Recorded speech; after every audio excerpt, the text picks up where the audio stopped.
To my left, we have Linus Sandgren. We have Oren Soffer and Christopher Probst with us tonight.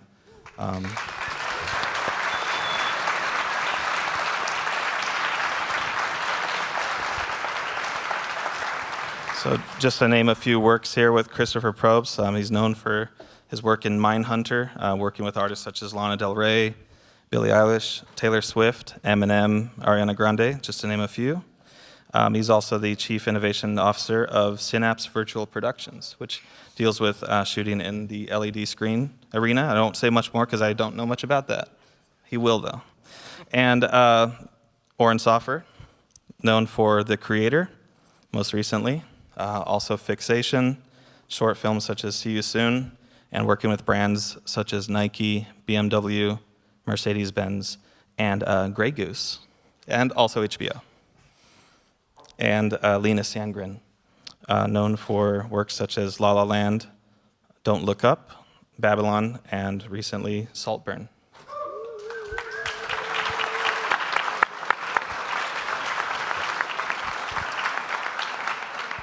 And what about Forrest Schultz? Yeah, and my name's Forrest Schultz. I'm president of Atlas Lens Co. And so, thank you. So tonight, we get to talk about anamorphics and only anamorphics, okay? Just kidding. Just to start this off, the format's kind of gonna be a discussion amongst you three, just to keep it here. We're gonna get through some possibilities of like using specific examples where we can call it clips or stills. Some of that, we have some media prepared, and otherwise we can look things up. We are connected to the internet. And we can follow up on some of the discussions about those clips. At some point, of course, we'll open up for a little Q&A so that any questions pertaining to shooting on anamorphic or those considerations, the audience here, you can ask those questions. I mean, these two already started a whole sidebar lens geek out conversation, so all these people are probably, what are they talking about up there? I see hand gestures going on. Right. They're talking about lenses. What lenses? A side lens conversation before the lens conversations. That's how messed up we are in our DPs are just. Yeah, there's layers to this. There's the technical, there's the artistic, the story. I guess they're all sort of meshed together. Let's start with the top one, though. Let's say, when does a project become an anamorphic project? How does it become one? Yeah, I mean, to me, it's like, to me, every film or every project should start like a blank page, I think. And you don't know until you read the script and figure out a mood of the film and a look together with the director from all kinds of conversations. Whether it could be obviously practical, but to me, a lens, usually, I feel like usually the lens choice is an aesthetic. It's like, it's how expressive it should be in whatever direction. There are situations where I could choose, for example, anamorphic for a technical reason, like you want to de-squeeze the image because you need to fit it. But generally, the choice of lens is always, to me, an aesthetic. You think? Yeah, I think so too. I mean, I feel like the decision can sometimes be made quite late. Like sometimes you need to look at lenses. Yeah. You need to. Sometimes it's not obvious. Sometimes it's obvious. If you get a script and it's a Western, and you go to Utah or you go to New Mexico and you look at a widescreen vista, it can be very intuitive to feel like this film is widescreen. Yeah. Like sometimes you just have that feeling just from a script, or like science fiction, on The Creator, like that decision was very easy. That it wasn't a big conversation because it's evoking cinema. I mean, it's evoking like existing films and existing images and emotions and feelings. I think, yeah. So we wanted to tap into that. So it was like, oh well, we know that anamorphic is a way into it, but sometimes it's not obvious. Yeah, right? I agree. I think it is really the script that dictates whether it is important or not, or like the story. And in that case, you felt like, oh, it's kind of a no-brainer. And sometimes it's more like, what does it benefit this story? Is it good that it feels more sort of, if you say like generalize, you would say it's more sort of cinematic maybe or whatever. And like as an example, actually, I was surprised when, or it was an interesting thing when I worked with Damien on La La Land, and we did that for those reasons that we wanted it to be CinemaScope and not even just anamorphic, but like actually 255, because you can on Super 35 shoot 255 like the classic CinemaScope for the sort of nostalgia of the old Hollywood and the old movies. So we shot on old Panavision lenses for the soul of it, really. Like more than the look of it, it was really like to take the soul of it. But for the next film, which was First Man, which he wanted to feel like a documentary more, it was the wrong choice with anamorphic, we thought. You know, like it's actually like better spherical because it feels more like you're 16 mil on an 8-ton in France and you go like with a, you know, zoom. So it's always a creative, I think. It's true that societally we have sort of a visual memory of films that we've experienced in, you know, the 100+ years of cinema, and it does sort of influence the feelings you have that are imbued by certain films that you grew up on, have seen. Like if you think about, you know, the blockbusters that, you know, emerged in the 70s and 80s, a lot of those were filmed anamorphically. If you think about Star Wars or Indiana Jones or any sci-fi film like Alien or anything like that. So that already starts to evoke a visual memory, and that memory is tied in with a feeling. And so as you're thinking about projects, you may have touchstone films that have that sort of feel that you want to evoke. And then from a technical standpoint, when it was on film, if you wanted a widescreen aspect ratio, prior to 1982 and the popularization of Super 35, it was really a choice of, am I spherical or am I anamorphic? If I want widescreen, I'm shooting anamorphic. You couldn't do a crop. With digital now, that argument is sort of negated. So you can do any sort of aspect ratio you want. So then it's like, are you choosing the lens for the properties that it has? And specifically, anamorphic has, you know, sort of characteristic faults in its system, distortion or certain signature flares if you wanted to go. So you can call upon those that also sort of trigger this sort of collective memory that we all have in films that feel sort of genre-based. For me, the casting of a lens is also really critical in terms of, especially in contrast. What is the contrast that I want to sort of imbue? Like, oftentimes it has to do with, again, imperfection, about having a creaminess or a certain nostalgia, the way it responds and will bloom when you have a bright light that could feel nostalgic or feel like a memory. And you can evoke emotions based on that optical response that's organic as part of the actual light rays going through pieces of glass. And for me, that's special, and anamorphic has that in spades. Yeah, the First Man example is so interesting because it's anamorphic is most anamorphic lenses are stylized. Like when you make that decision, you know that you're going to imbue a film with certain optical elements that are going to be noticeable by an audience. You're going to have bokeh, you're going to have flares, you're going to have the way that depth is rendered, distortion, lens barrel distortion, and all that. So it's like, it's a commitment. You know that you are elevating visual language into something that is noticeable by an audience. And so whether you're doing it to evoke a specific memory from an audience of other films, or you're doing it to create a specific mood, it's interesting that it's a choice, because when you want to make something that feels more grounded or documentary style or naturalistic, it's like that kind of took you away from that right. choice. No, I think with the naturalistic in mind, I would think like, just as my base go, I would think like 16 mil spherical is the most sort of poetic, naturalistic, intimate, emotionally sort of humble, or what do you say, like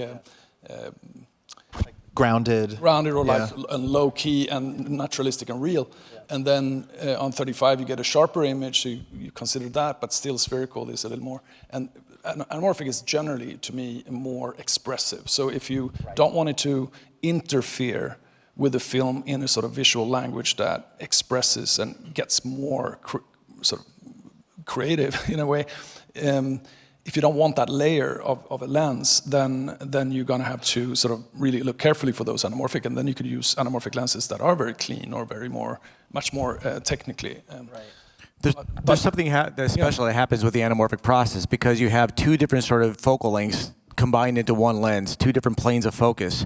And when that gets mixed up into the out of focus image, there's something that happens technically that creates that elliptical bokeh, and that fall off happens gradually. And so there's a sort of disassociation with the foreground object that's in focus and then the background image, which becomes elliptically distorted out of focus, that are sort of ingrained fight or flight mechanisms is able to sort of ignore that background because it's abstracted. It's less, we're constantly tracking, even, primordially for some wildebeest to come charge at us out of our peripheral vision. But when that anamorphic lens distorts that background image, we can actually sort of detune our attention from that, and it relaxes, and we can actually focus more on what that subject is. And that's really an important property, because you really feel like the storytelling is standing out, and that compression that happens and that elliptical distortion is a fundamental core of the majority of anamorphics that have the cylinders based in the front of the lens. There are anamorphics that do it in the middle and in the back, or combinations of the two. So you can get an anamorphic lens that is entirely straight line, linear, no breathing, no elliptical bokeh, and it doesn't necessarily feel anamorphic. It feels spherical, and by and large, it seems to be a less popular choice because of that. If you wanted to have sort of clinical sheet metal on a car job or something, you can shoot something like the Scorpios, for example, that have all the anamorphosis happens behind the iris, so you don't have those artifacts. Right. But I think of the films I've done, I think I've used the same lens twice, only one time, actually, except from, 2 times I used spherical primos on 2 movies, different movies, and then I used the atlases on 2 different movies, but they were actually detuned, so they didn't look the same. And on all other movies, I've actually used different lenses on every movie, and that is not because I want to use different lenses. It's because I consider it a really important part of the visuals. One is like the lighting, obviously. How stylized do you want it? Naturalistic do you want it? What film stock do you shoot on? Digital or film, or and what's the aspect ratio? But for every project, you consider lenses, obviously, kind of maybe mostly, right? But I feel like they are always important in its details, even between spherical lenses like the K35s versus Cooks or whatever. It's like always a difference.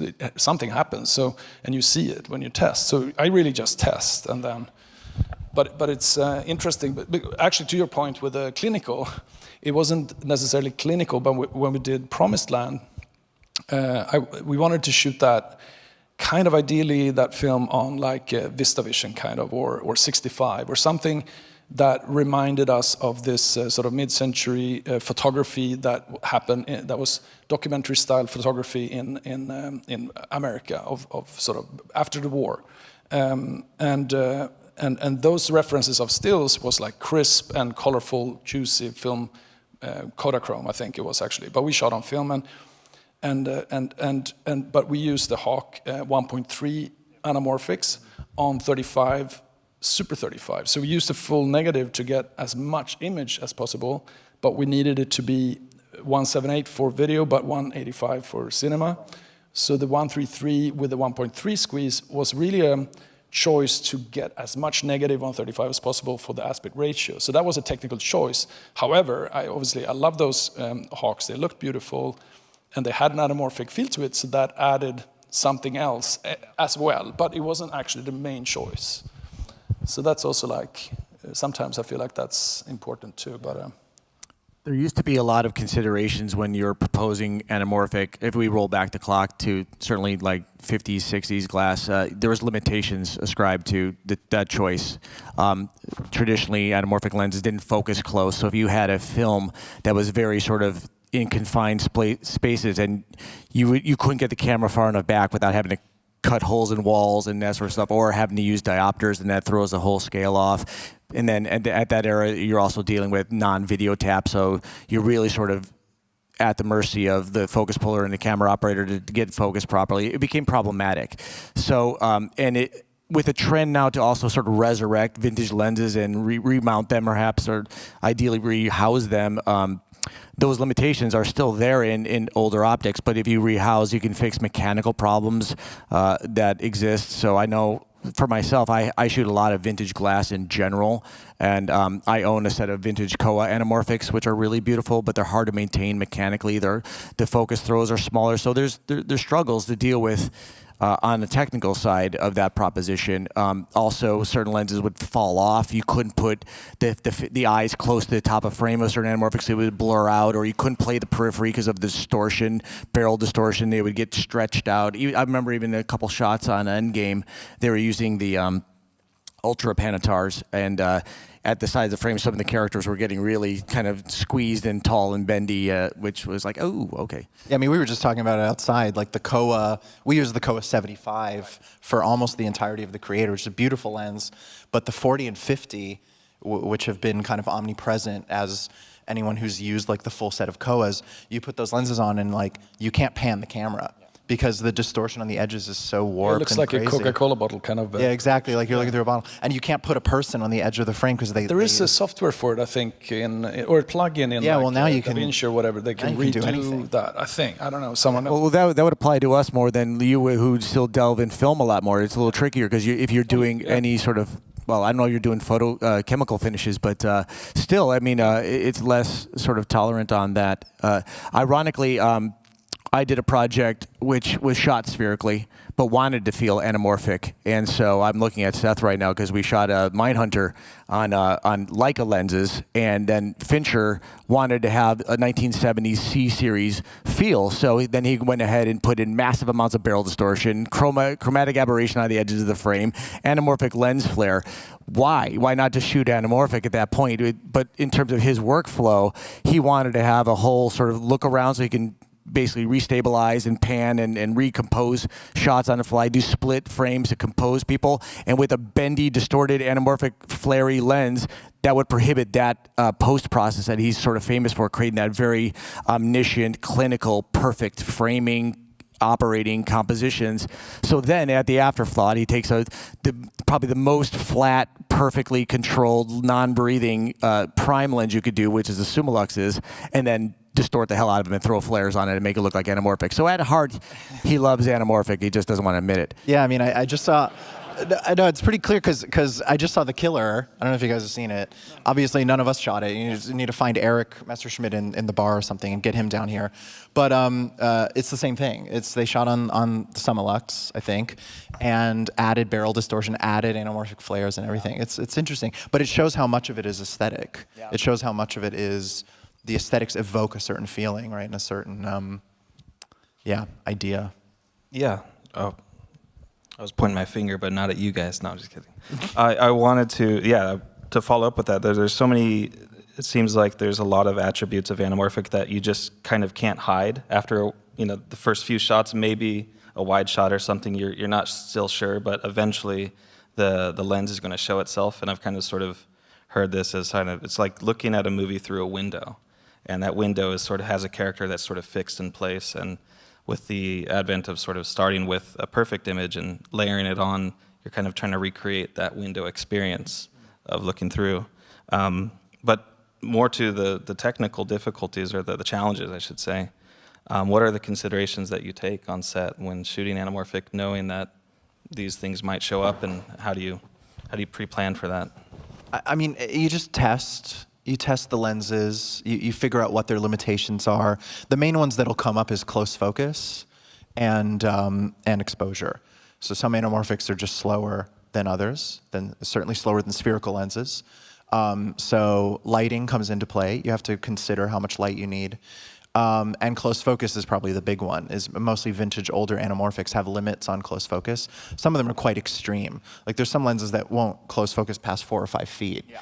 And you have to carry a set of diopters, and then that becomes a whole pain in the ass because I hate putting a diopter on, and then it limits your focus plane, and you're stuck with it, and it reduces your flexibility. But nowadays, what's so great is all these newer anamorphics like the Atlas Mercuries that are being designed with like certain visual elements that evoke like quote unquote vintage, what's called vintage qualities, but have modern mechanics solve a lot of the problems. And so it's like we're in this golden age now where there's just so many more options and better close focus and better this, and Panavision will go in and they'll change anything. You know, like you bring them an old vintage set of Panavisions, you're like, hey, can we make a set of this but that it close focuses to 12 inches? And they'll do it. You know, they have the technology now to do these things. And this is over my head. Chris I don't know how any of that works, but. I mean, I agree that's been the limitations, like, and the focus drop off, right? Like sometimes the focus puller needs to like pull like 6 inches more on the sides of the lens than in the middle, and then, but that is whether you appreciate that or not for an aesthetic, because again, I feel like the lenses have a chance to, and especially anamorphics, to sort of help with the escapistic feel of a movie. Like it's kind of that vibe, right? It's like the feeling that you're in something else. It's like an amazing just journey. And if you want to be more expressive with it, then sometimes it's cool that the drop-off is focus. Yeah. The focus drop-off is bad. But what always been an issue, I feel like, is that especially close focus has been a challenge. So, for example, Dan Sasaki at Panavision has changed, like in La La Land, he changed 40s to become like a much closer close focus, specifically for scenes where we knew we were going to have to be wide and go in on a close-up in the same shot without cutting, and that can't be done with the diopter. So, but now, like you said, like with their lenses being like 2 feet instead of 3 on all of them, right? Like kind of thing, or like most of them. But it's at least there is really good. That is great with it. But then you want to have everything. I think you want to have the ability to go more expressive in a crazy way and less. And yeah. But it's great you have the option now. Yeah. Well, I think the point there is that it's.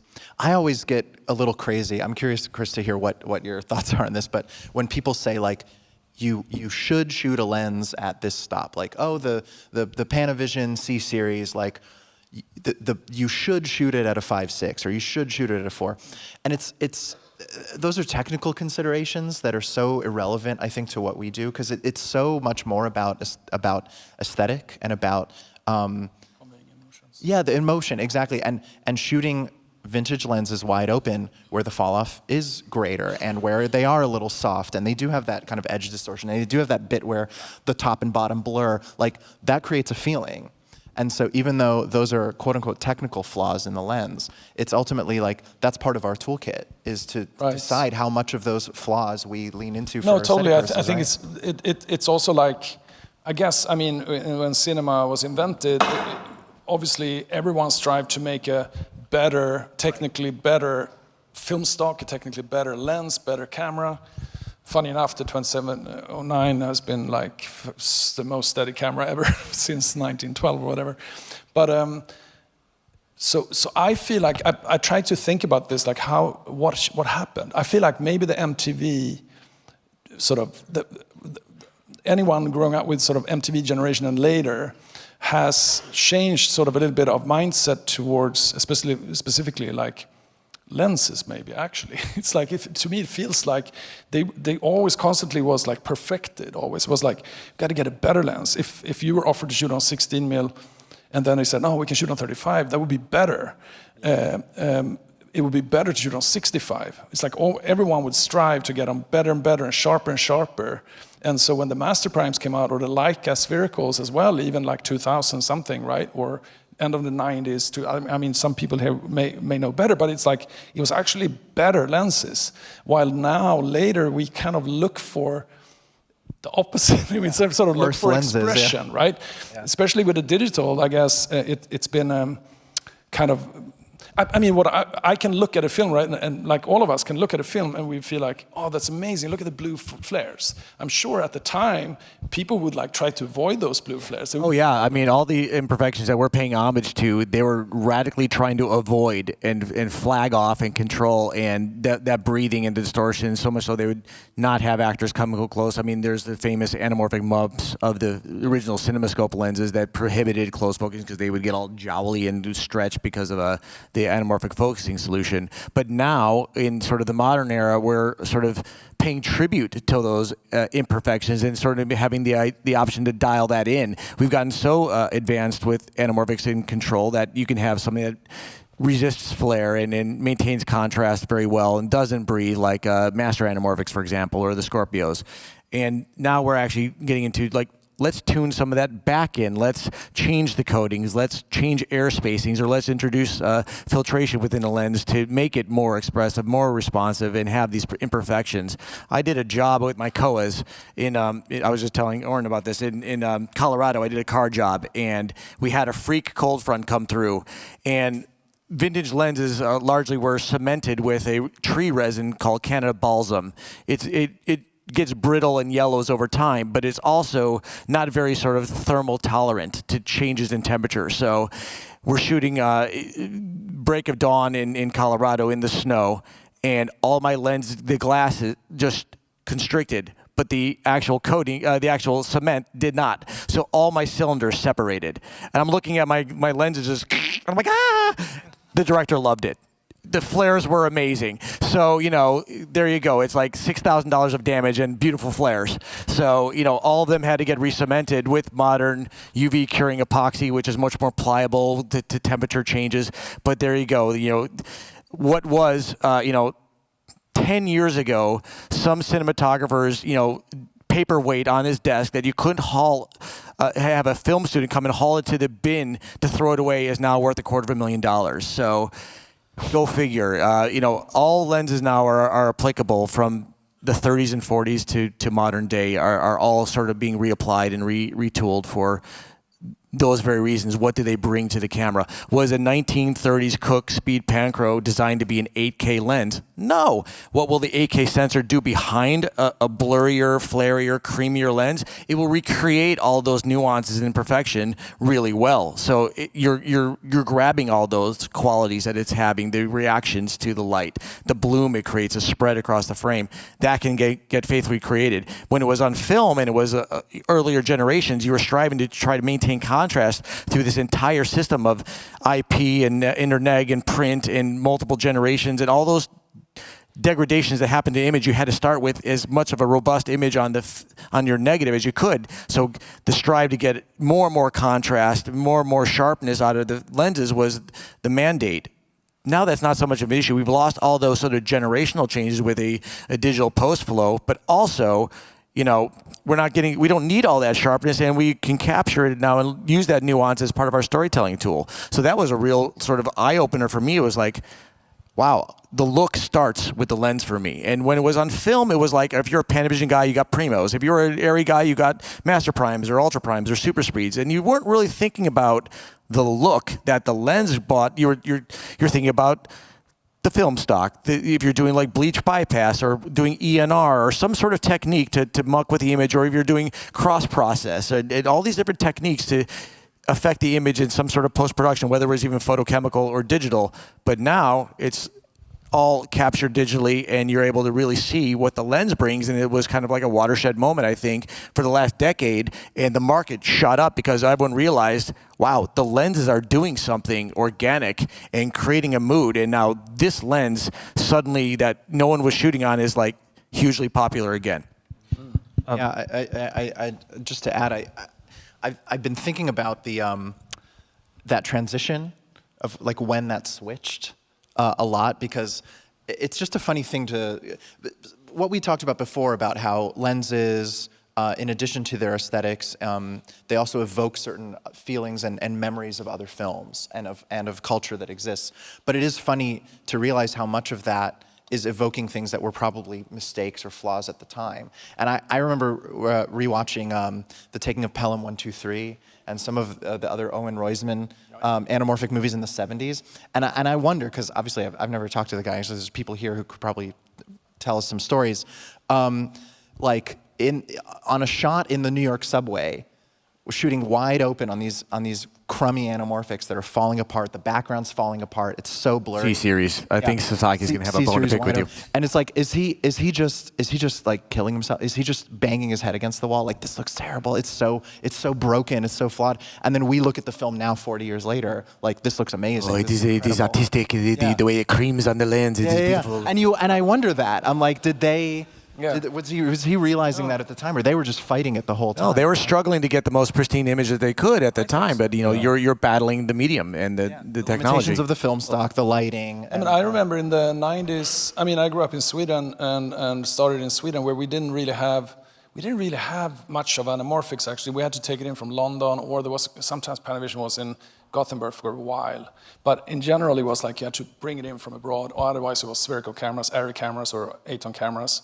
And I remember we shot most movies on like Super 16, you know, and wide shots on Super 16 looked like shit. I was a focus puller. I was looking at the dailies, like they're like, it's out of focus and it's a 9mm. How is that possible? It's like, yeah, but it was wide open, I guess. I mean, and no one could understand, but it was actually like not really sharp, that lens, because of the 16mm and not a great lens. So it was all about, I think, that. But to me, it was like, at least for me, when I experimented, was a lot shooting music videos in the 90s, even on film, and you shot on like swing shift lenses, or you did whatever you could to make mimic Hollywood mimic stuff you've seen, or mimic, you know, for the commercial or music videos. Yeah.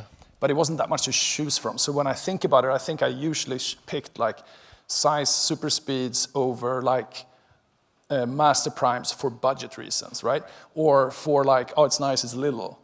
And it's still 1.3 and it looks sharp, but it wasn't like, where are the yellow flares, right? Like now it's like I use Kawa's Cine Promenades versus like K35s have completely opposite color palettes. And it's really interesting to me to like how that affects the image.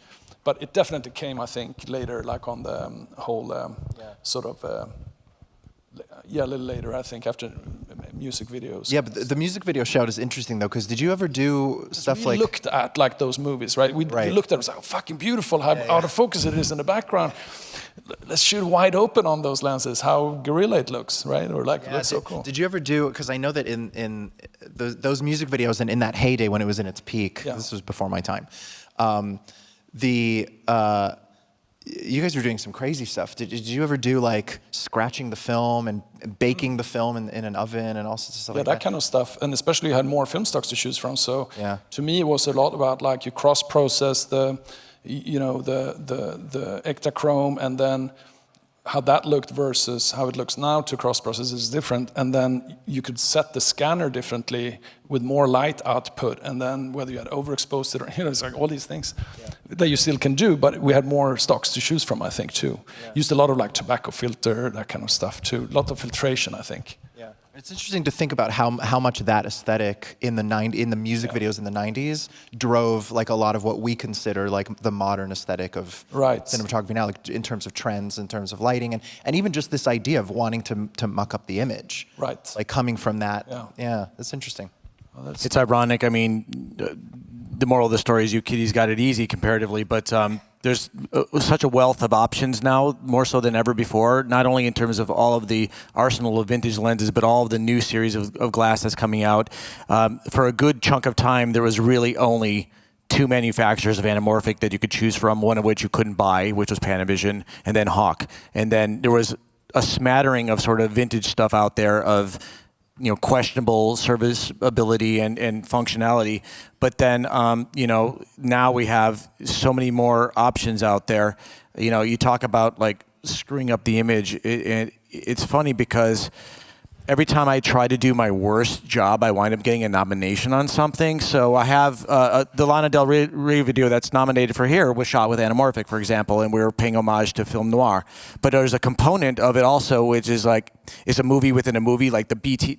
Lana's making a movie and we're filming the movie, so like literally I'm in the video, which is horrendous to deal with because like I got close-ups of myself. I'm excited for Thursday. And I shot that stuff on myself with a Canon XL2 DV camera. So it's like trying to do like the worst job possible, then it gets nominated. And the same thing happened. You talked about like trying to like bake film and stuff with.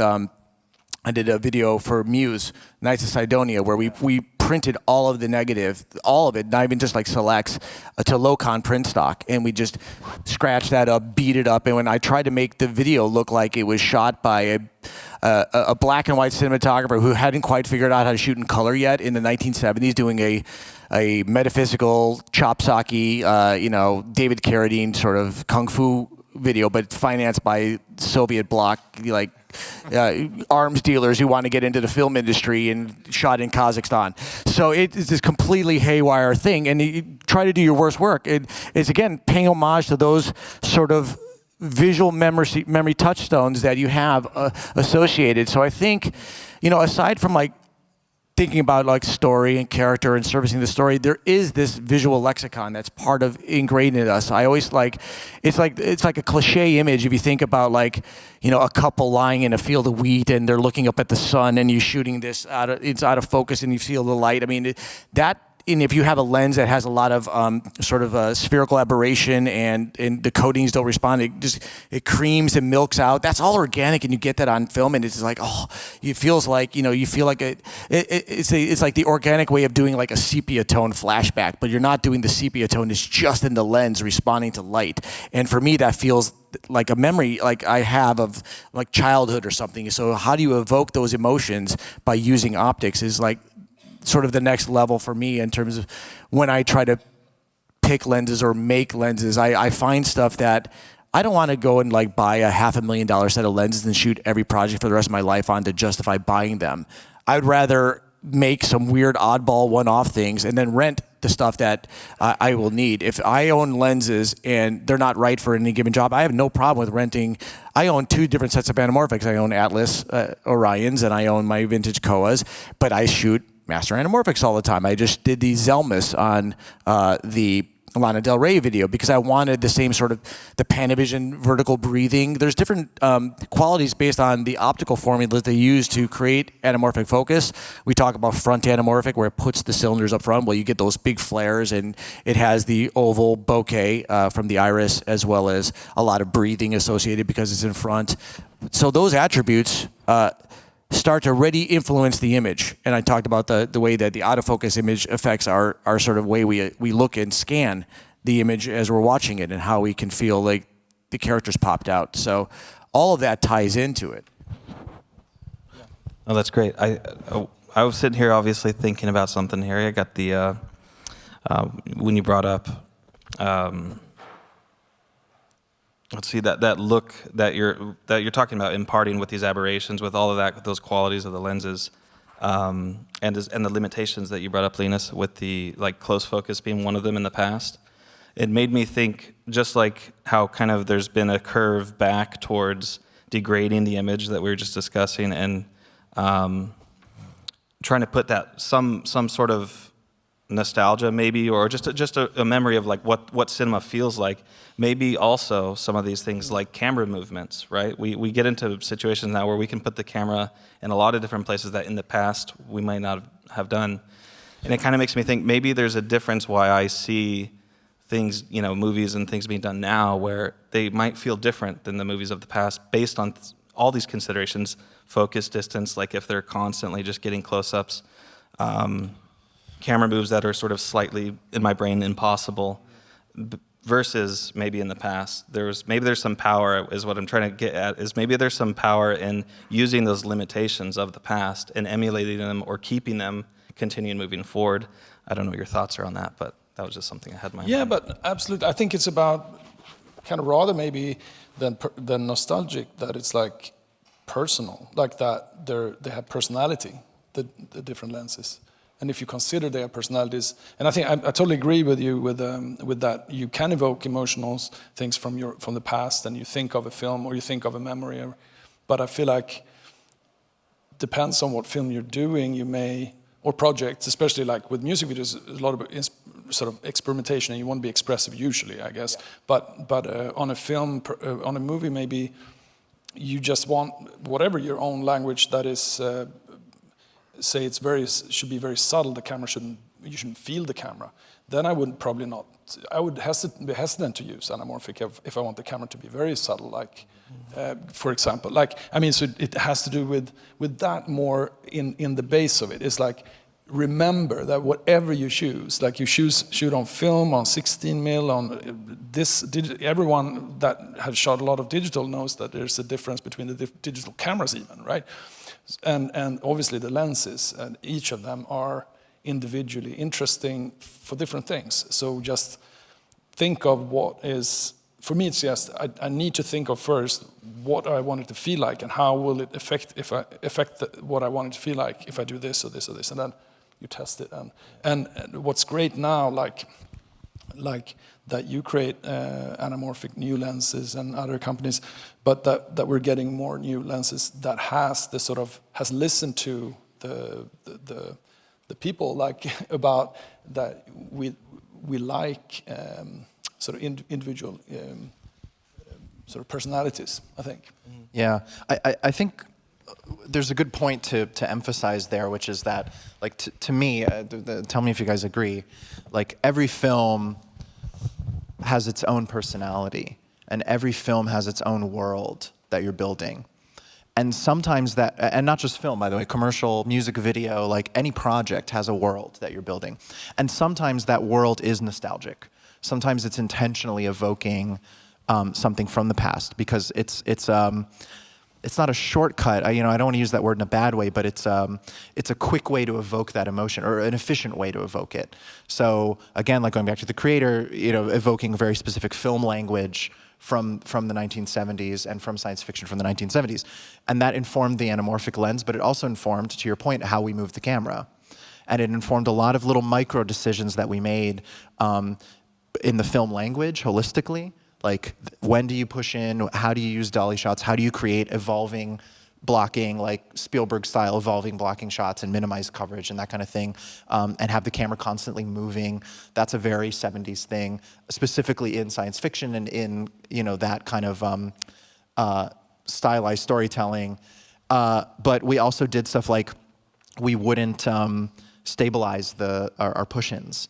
We wanted the push-ins to be shaky, because when you go back and watch those films, like, the dollies are never smooth, and they always have that little shake, or the operating is a little wonky, like it's not perfect. You land on a frame and there's a little wobble, and we loved that stuff. So, like, we set up the whole film to be able to tap into those things. And then this goes into another point, which is something you mentioned, which is the logistics are also important, and an important consideration. And so, like, obviously we shot the film on this tiny camera that freed up all this motion, all this freedom to move. But another consideration was the size and weight of the lens. Like, that was also a factor. Yeah. We needed a lightweight lens. Yeah. And so we had the Kowa 75, which is quite light relatively, and we had the Mercury prototype 42, which is a teeny tiny lightweight little baby lens. Shout out to Atlas. Yeah, there you go. That's why we're here. No, but it's interesting, and I mean, going back to even what you guys were saying with music videos, cross-processing, tobacco filters, like all of that stuff. It's interesting to me, because to me now, having come up in the digital world, like when I came up, I was shooting on 5Ds and that kind of thing. That was my entry into it. Lenses became the way to get that look, and to the point where now this is also a logistical consideration. But, like, I don't like shooting with any filters. And on the Creator, we didn't have a matte box. We just had the lens, and we had a variable ND in the front just to control exposure. But don't like diffusion filters, don't like tobacco, don't like color filters, because it's like, find a lens that does that, because we have so many options now, and all the lenses have those characteristics in it. You want blooming highlights? There's a lens for that. Or you can go to Dan Sasaki, and he can make a lens for that. He can dial in the specific, you guys can dial in the specific type of, the level of bloom. Run, Forrest, run. On occasion. The whole room is going to line up later and be like, wait, you can do that? I don't know, Linus, does maybe tell the room about your... We did, yeah. So I used the Atlas. I used Atlases on a commercial, and I found them lively and beautiful flares. Like, I thought they were interesting. And then I thought, like, oh my God, they're so sharp to the edges, and they have a very short close focus and a T2. And to say something that is happening on the lenses generally, right, is like the more you open them, the more they get like the color aberrations and stuff. And in this case, I felt like T2 was actually looked great, because they were like, had the sort of halations and color aberrations that was sort of problematic 50 years ago, but at this point, I feel like that was nice, but not for Don't Look Up. So when we did Don't Look Up, we used them, but at 2.8 or 5.6 outside, maybe 2.8 usually. And usually I shoot on 2.8 on anamorphics just because I shoot on film, and at T2 it could become a problem sometimes, like, you know. But I have very good focus puller, George Sanchez, always on these movies. So on Babylon, I felt like I love the technicality of this lens, like that is actually has a great sharpness to the edges. You can shoot anamorphic scope, see someone in the very right frame, and he's still sharp. And so for Babylon, I asked Forrest if we could do something, and he, what did you polished the interiors with the. They're showing your clips right down too, so just so you're aware. That's an interior. The party scene. Okay. Well, you continue, please. Yeah.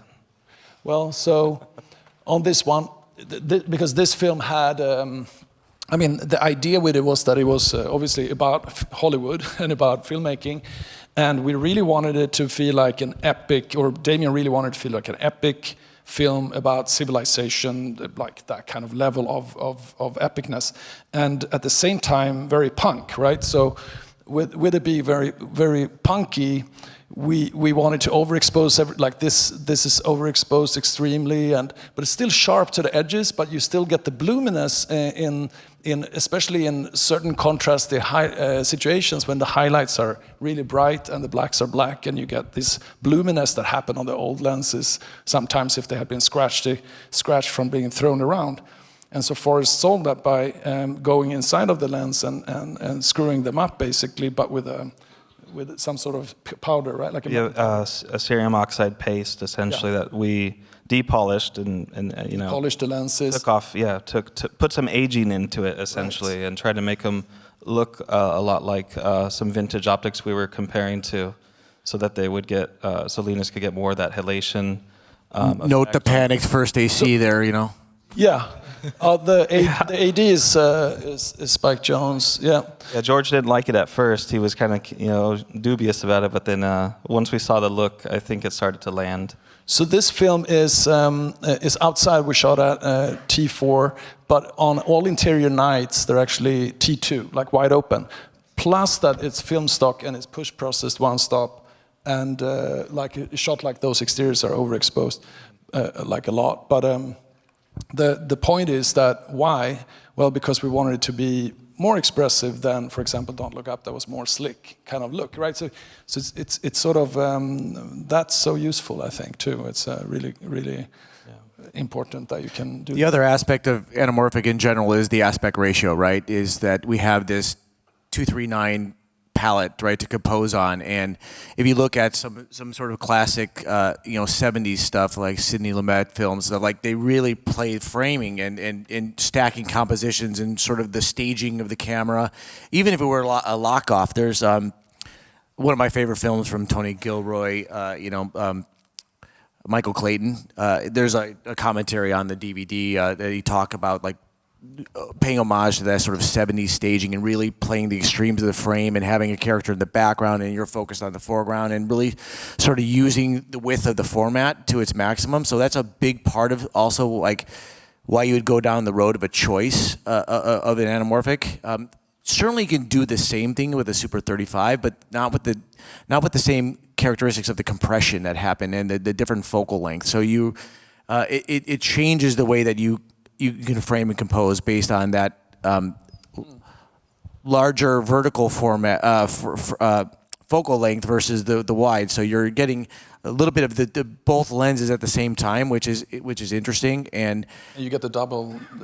Yeah, and it's sort of a lost art in terms of like really sort of thinking about staging and how the camera relates to character and performance.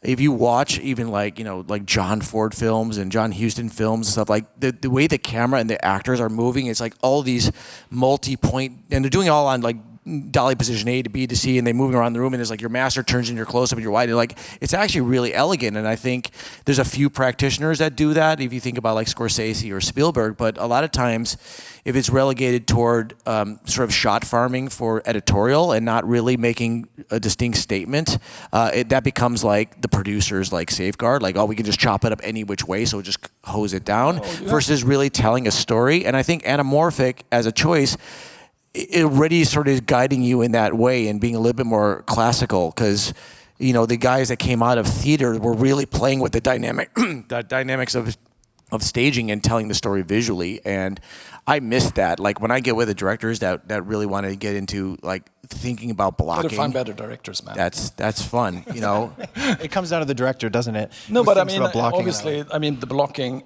I mean, the blocking is its own thing. I mean, you can block in 1-3-3-2 and have that. I mean, they did that in the 20s and 30s too in 1-3-3. I think, but obviously with a wider screen, you can create, have more people and do, and it makes a difference. Obviously, it does look different. So I agree, it's really important. And but the blocking, obviously, the blocking and the lighting and all of that, everyone, I mean, it's really important to think of everything for the storytelling because it affects you wherever you have it. And I agree, I love to think economical that way in how you tell the story, like Bertolucci and Storaro did as well a lot, that kind of composition. But it's funny too to think about, sometimes you think of a film and I remember it as an anamorphic film and then it wasn't. Yeah. Isn't that weird? Yeah.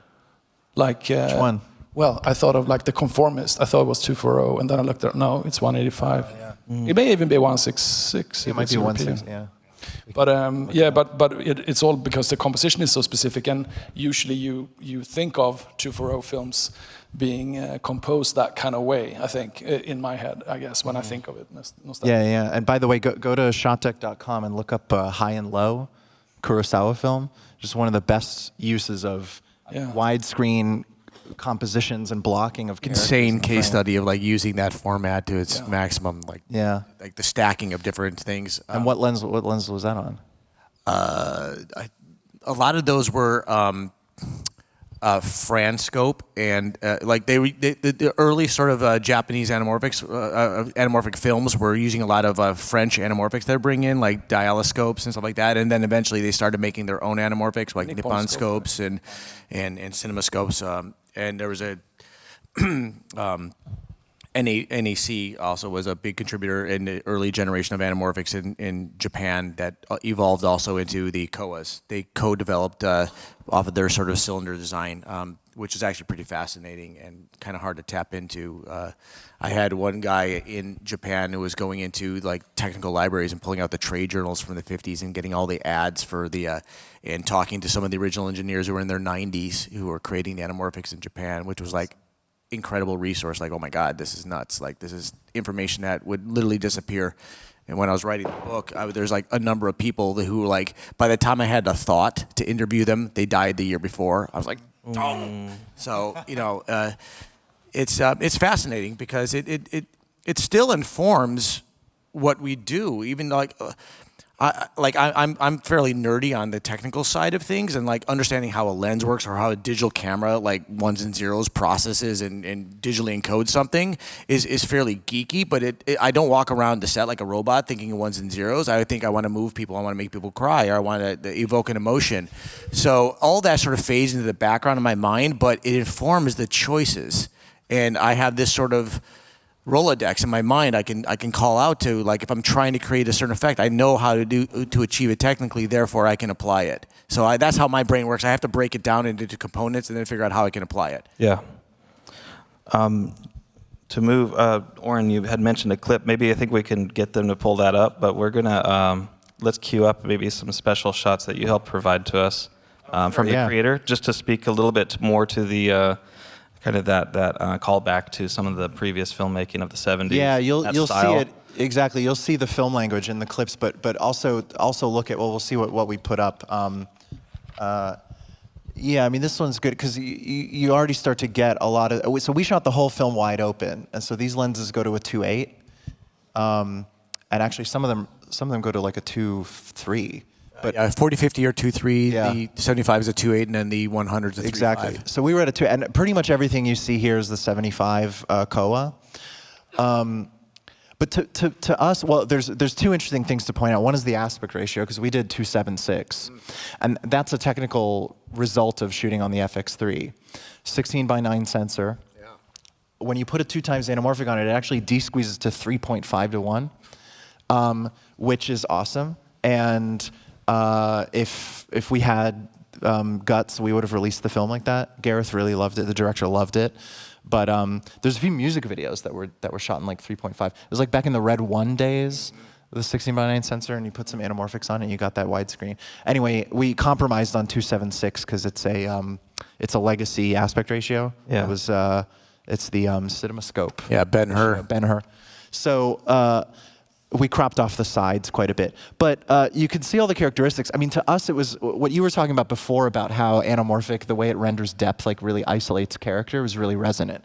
Because that was a big thing for us. It was like every image, we wanted to have that pop. Like Gareth would call it the squint test. Have you ever encountered this concept? Like, where if you just look at the image, you look at your tap or you look at your monitor, and you just blur your vision a little bit, and you're like, can I still make out the image? Like, can I still understand what's the subject, what's the background? Like, do I still see? And part of that's lighting. Part of it is sculpting with lighting. Stuff for lighting. Yeah, but the lensing also was a big component for us because of how it separates foreground and background like really well.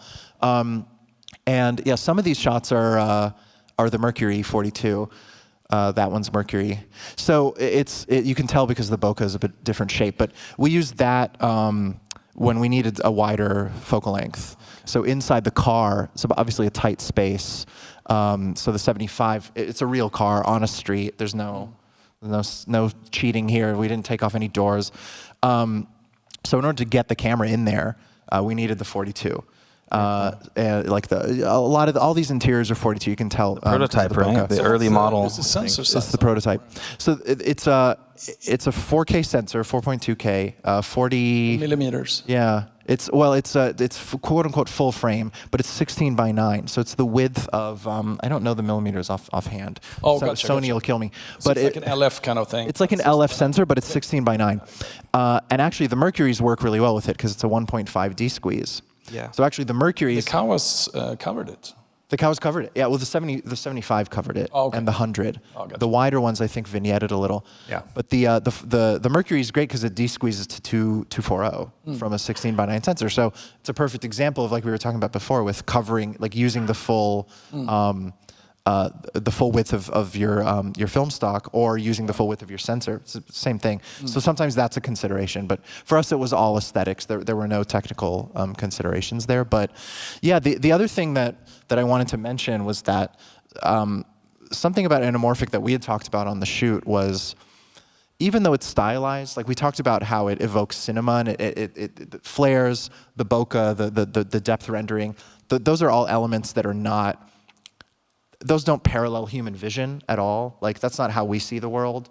However, there's something about anamorphic that does evoke human vision to us. And there was something about the blur on the top, because human vision is not sharp edge to edge. Like, human vision is focused on the center, and then the edges blur in this kind of peripheral vision. And it's not possible to really replicate it on cinema because we don't see in a rectangle. We see in like a blurring circle. But there's something about anamorphic, wide open, having the edges blur, the top and bottom have that blur, and the way it renders depth and the way it focuses on the subject and on the character that's in front of you, that creates the feeling of human vision.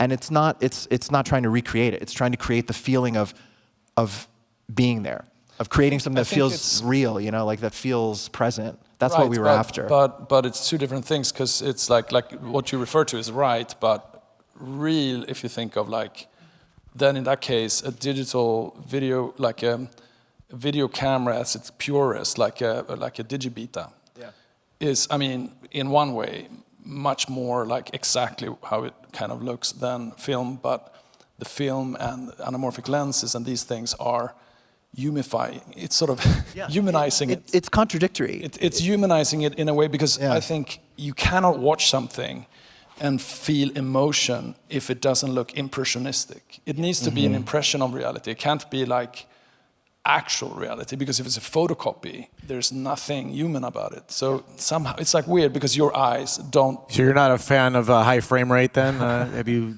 looked at that? I think what happens with a high frame rate is that you get another type of immersive feeling, which may be that you actually feel present, right? If you're in a 3D environment and it's 120 frames, I can totally see. I haven't seen that, except that I've sneak peeked on For a theme park ride, it's pretty good. But Yeah. what I mean is, like, if you actually say you have goggles and it's like super high frame rate and you can't see that there's pixels in front of you, then I think you could definitely have a super impactful visual experience from that, which may be super good for certain things. Like, you really want to feel like you're there.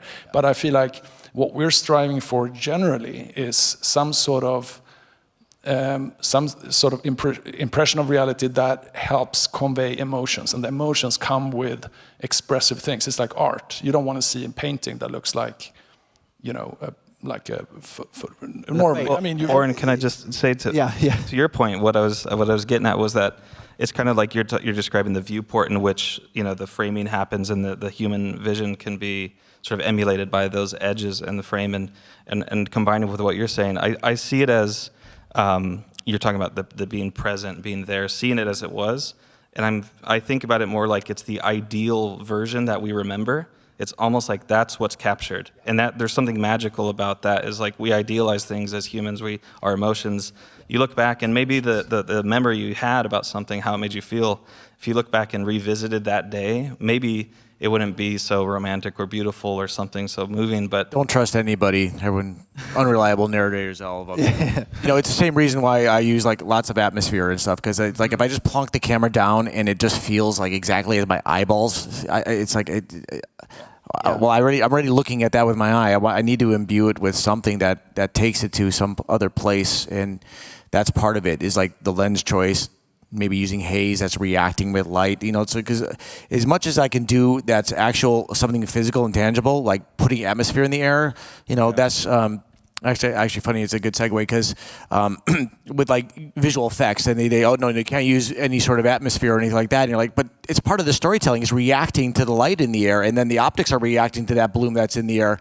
So I've been delving into virtual production for the last couple of years, and so suddenly not being on a blue screen or green screen and actually doing it in camera, I'm using massive amounts of smoke on set. One of the struggles with virtual production is maintaining contrast on the panels so that it doesn't give the gag away. So I've sort of interspersed some BTS and stuff, but this is shot anamorphic, and the point I'm bringing this clip up is that because for the very same reasons I talk about how like the out of focus image is sort of detuned and you're not paying attention to it, anamorphic does wonders in terms of adding those properties to the cinematographic sleight of hand that we're trying to do, and say that this wall that's 10 feet behind him is supposed to represent 300 feet or to infinity, but it's actually right there. So the physics of the depth of field, the fall off, is actually bogus. Now you can try to get in and have the depth of field skewed in the virtual, and a little bit goes a long way. So it's like it could just turn into a big blur mess, and that also feels bogus to your eye. It's not quite there yet. Yeah. So, but you're getting depth of field by a function of the lens stop anyway, because you're focusing on the foreground. But basically doing the composites in camera and sort of seeing that live, it brings the control back to the cinematographer. So like this was a combination of Atlas Orions, and then for some of the handheld stuff, I had the Koas on, which was largely the 75, coincidentally enough. But doing this sort of scale on a sort of a fraction of the budget, and achieving those sort of results. We did a case study comparatively. I did a video for Billie Eilish where she's a fallen angel and she falls into this like black tar pit and emerges and the world erupts in fire, like this big hellscape. And we did it for real. We were in a parking lot outside of downtown Los Angeles. We had to shoot it at night. We plumbed the entire parking lot for fire everywhere. We had an old guy on a valve that had a big propane truck that ran out of propane halfway through the night. The wind was blowing the smoke out of it. I had to have big condors to light a football field area and to combat with the bright fire that we were erupting to that f-stop. And it was really problematic, and the sky up it was just pitch black. Versus here we have perpetual like, a post-apocalyptic gloom going on with skyscrapers that are in rubble and burning in the background that were all under my control. And so like people think of cinematographers of having God complexes, but in virtual production, I am God. It's like put the sun exactly there, and the planet's not going to rotate for as long as I want it to. So you're able to sort of harness this controllability and bringing composition, lighting, framing back to the director and the cinematographer, and doing your visual effects in camera and doing those comps live. And it means that you're not having to add another line budget. If you want to add a shot on blue screen, well, that shot has to get tracked, rotoed, composited. Suddenly your post supervisor is saying, no, you can't do any more shots. We're not budgeted for this. When you create the environments in virtual, you can shoot whatever you want and keep hosing it down. It's not, you've created the environment once, now you're just like on any other location you're composing. So anamorphic for me has been a really good component to employ in sort of, especially in the sort of the early days of this, is getting up to photorealism with it. You can get away with quite a bit, like even using truly video game assets, not actual photographic elements, but CG environments that are driven by the video game engine. They can look a little gamey, and but you can get away with quite a bit. If it's a nighttime exterior and it's all built in the video game and you're inside a car and you're having an autofocus building and traffic lights, 100% believable. Then you start to try to get to like daylight work, and that becomes a little bit more problematic to make convincing. But as the photorealism goes up, if you're actually using photographic elements, that's great. So like now we're actually bringing in like sky domes that are actual photography, and there's a whole repository of assets you could bring in.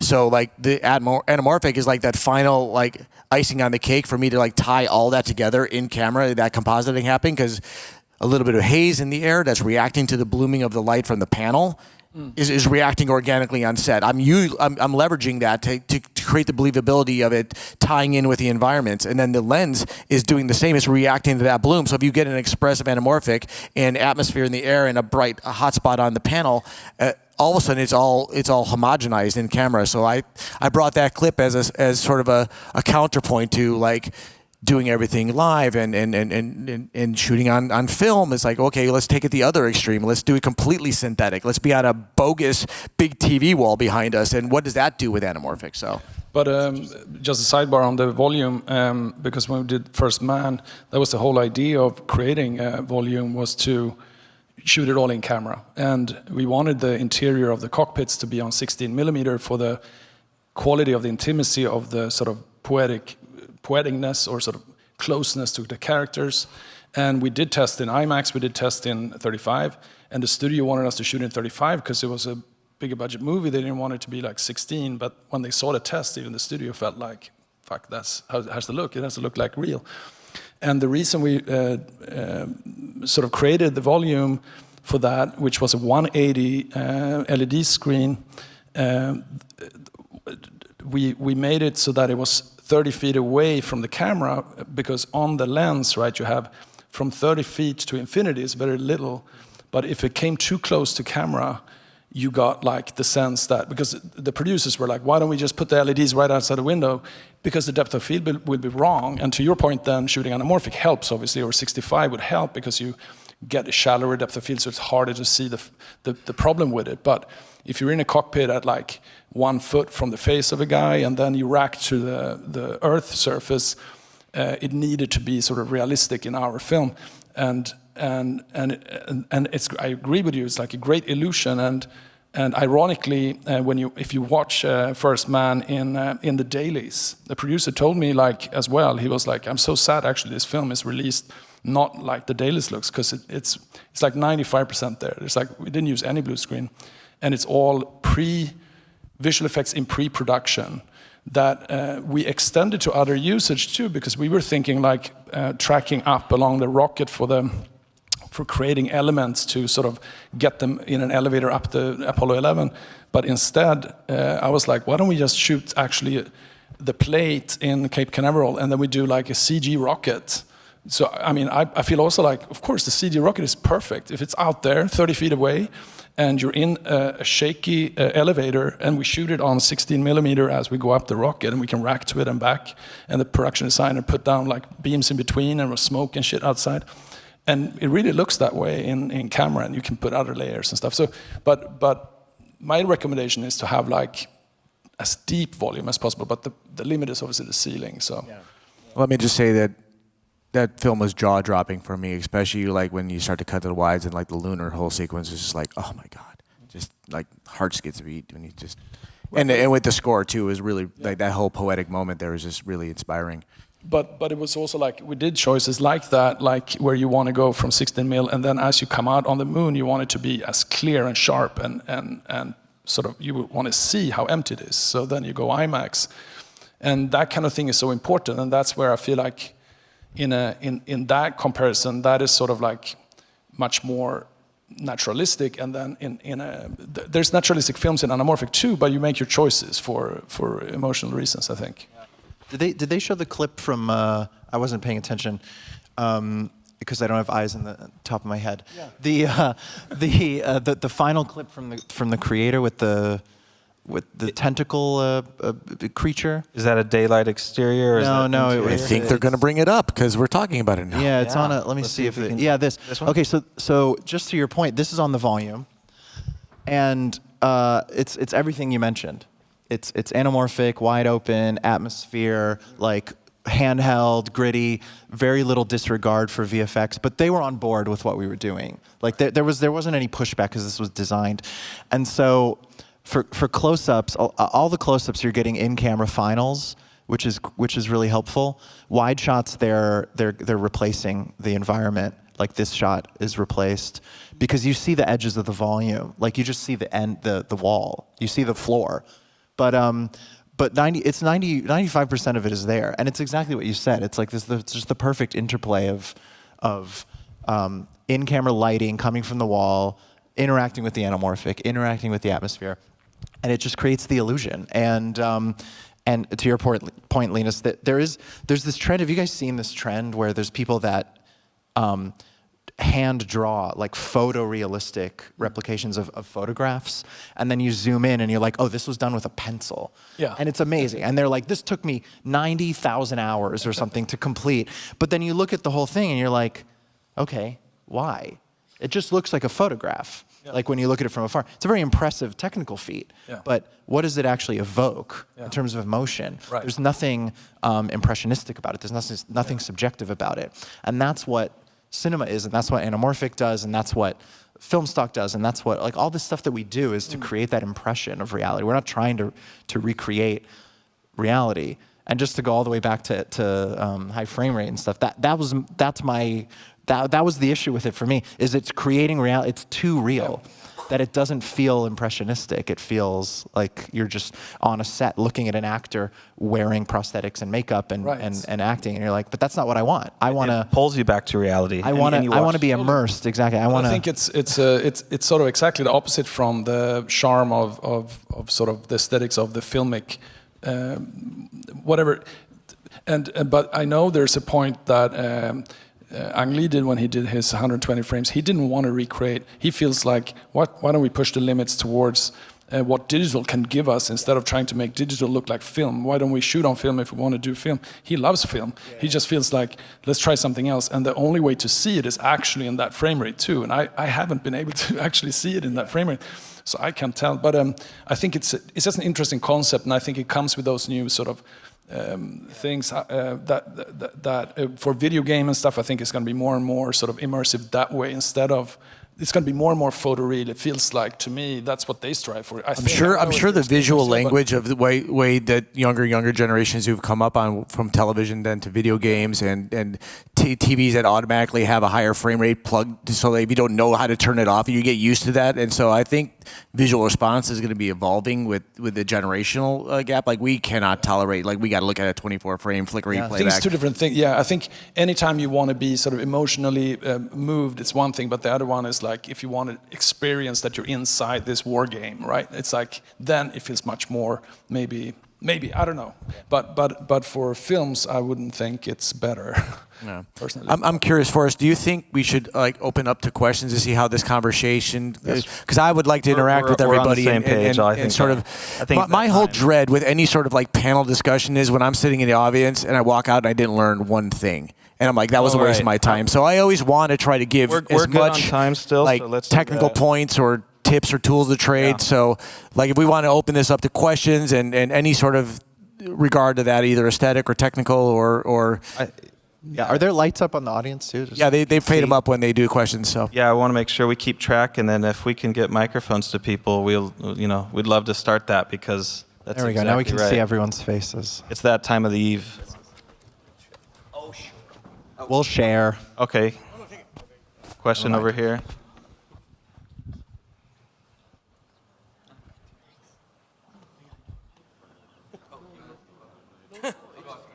we'll get to everybody.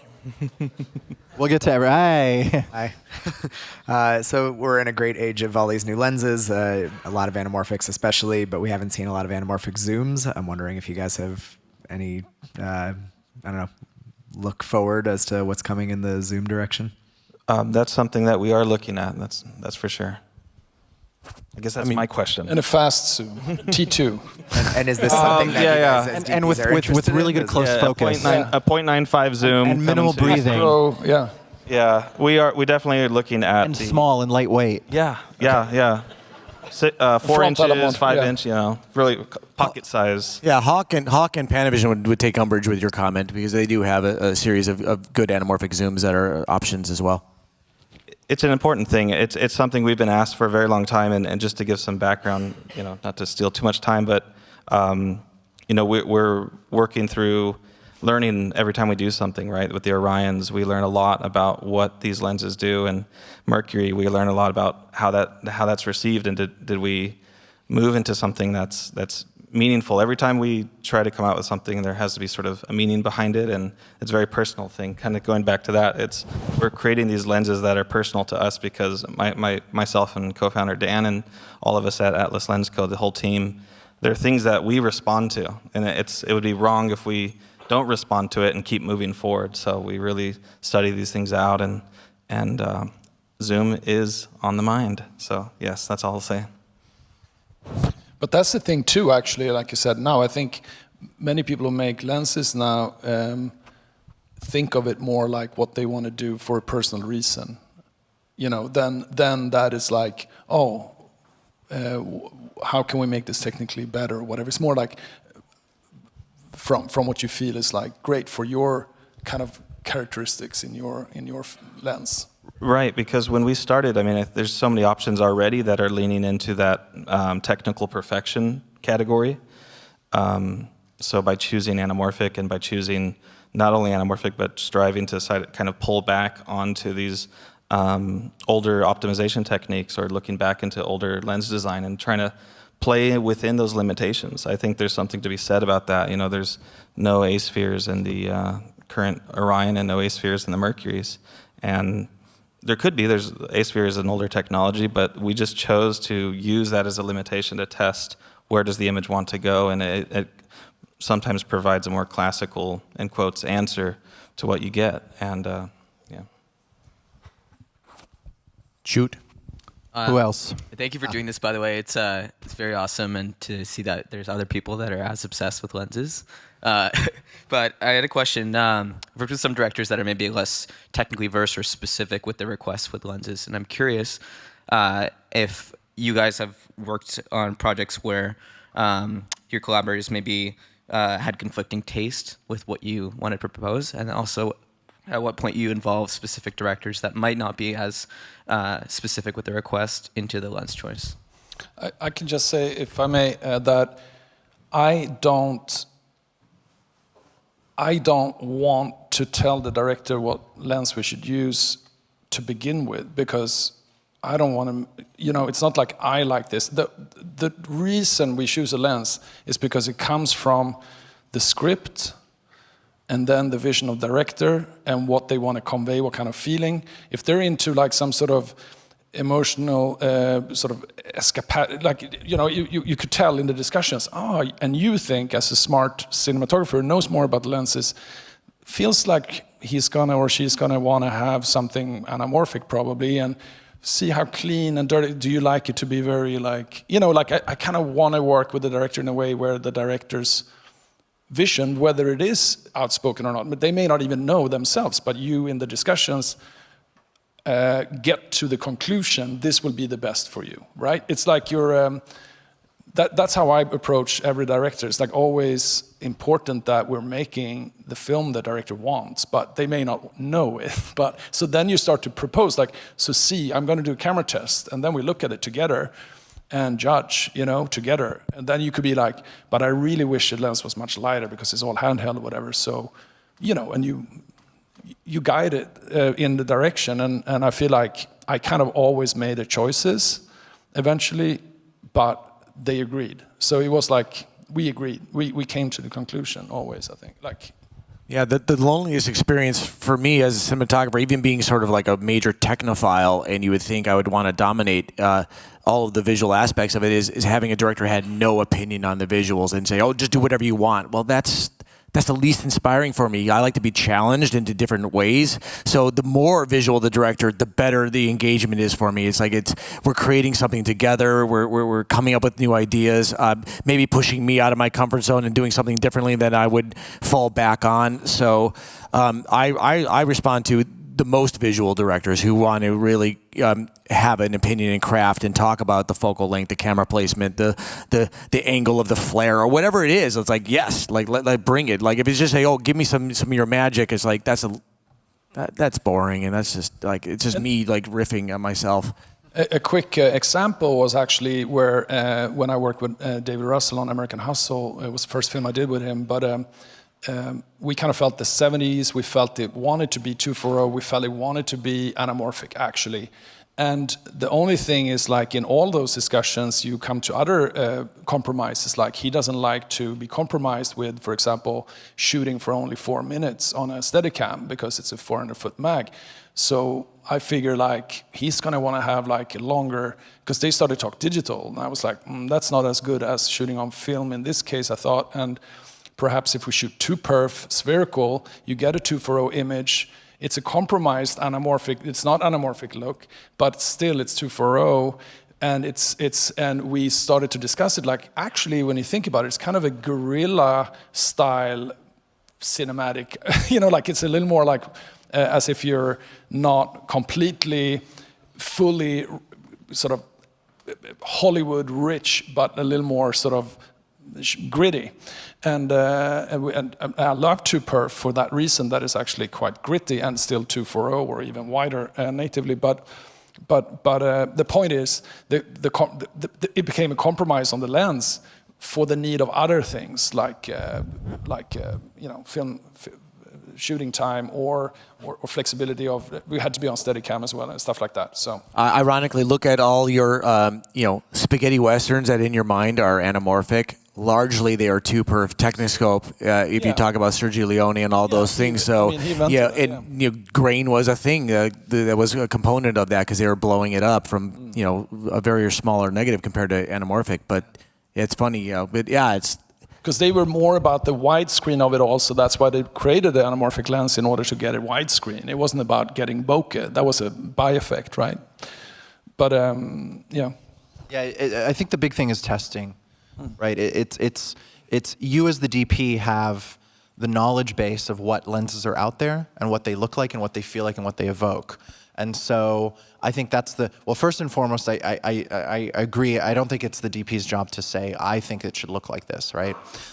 So if there's a disconnect between how you interpret the script and the emotions of it and how the director's interpreting the script and the emotions, that's a conversation you need to have, not about lenses. Like that's a bigger conversation about the project. And once you've found the shared language and the shared understanding of the script and of the emotion and what it needs, then it's really your job as the DP to like provide options and say, hi director, you're maybe not tech savvy, you don't know all the options. Let me do you a show and tell. Come into the rental house. Let me show you all these lenses. Let me show you all these different things. Let's find what you like, because they might not know. and you know better what's out there and what's available. But ultimately, it is a director's medium. You know, if you want to choose your own lenses and vision, that's what still photography is for. You can do it yourself. More questions? Yeah, thank you. Yeah, hello. I'm here. Point or raise your arm. I can't see. Yeah. Oh, there you are. Yeah. Oh, we are. Okay. Okay. We'll get all. Go ahead. We're gonna rapid fire. Yeah. My question is if you've ever been in a situation when during pre-production you were sure that this anamorphic set is perfect for this project, or this spherical set is perfect for this project, and then on an actual set, sitting in front of the monitor, I don't know, the first, the second, the third day, you said, shit, it was better to choose a spheric set or an anamorphic. That's happened to me. We were talking outside about the not to throw any specific lens under the bus, but I shot a film with the Vantage ones, the spherical lenses, and we shot. It was a hybrid Hawk anamorphics and spherical, and we didn't have a ton of time to test. It was an indie film, et cetera, et cetera, et cetera. All these limitations and excuses on myself, but the Vantage ones didn't perform the way that we thought they would. So we sort of thought they're all a T1, and we thought, oh, we'll shoot the whole thing wide open on T1. We want that super shallow depth of field. It's going to be great. And then we didn't have much time to test them. So on set, we put them on, and suddenly you realize, like, oh, you know what? These lenses actually don't really look good at a T1.